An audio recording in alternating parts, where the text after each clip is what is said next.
Iran থেকে কিভাবে ইসরায়েলে মিসাইল যায়।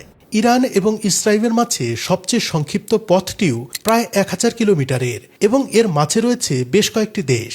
আসলে ইরান থেকে ছোড়া মিসাইলগুলো দুইটি কমন রুট ফলো করে। প্রথমটা ইরাক, সিরিয়া এবং জর্ডান হয়ে ইসরায়েল, কিংবা সৌদি আরব ও জর্ডান হয়ে ইসরায়েল। ইরান থেকে যখন কোনো মিসাইল উৎক্ষেপণ করা হয় তখন সেটা ইরাক কিংবা সৌদি আরবের আকাশসীমায় প্রবেশ করার আগেই ইরাক, সৌদি আরব, কাতার এবং বাহরাইনে অবস্থিত মার্কিন ঘাঁটিগুলোর মাঝে যার থেকে দূরত্ব কম সেখান থেকেই সেটিকে ইন্টারসেপ্ট মিসাইল দিয়ে ধ্বংস করার চেষ্টা করা হয়। এই ইন্টারসেপ্টগুলো ফাঁকি দিতে পারলেই কেবল সেটি ইরাক বা সৌদি আরবের আকাশসীমা পার হতে পারে। জর্ডানের আকাশসীমায় যেতে সেগুলো জর্ডানে অবস্থিত মার্কিন ঘাঁটি থেকে ধ্বংস করার চেষ্টা করা হয়। এটাকেও ফাঁকি দিতে পারলে ভূমধ্যসাগরে অবস্থান নেয়া মার্কিন রণতরী থেকে ইন্টারসেপ্টর মিসাইল দিয়ে চেষ্টা করা হয়। আর তাও যদি ফাঁকি দিতে পারে তখন ইসরায়েলের কাছাকাছি যেতে ইসরায়েলের 3 স্তরের ডিফেন্স সিস্টেমকে মোকাবেলা করতে হয়।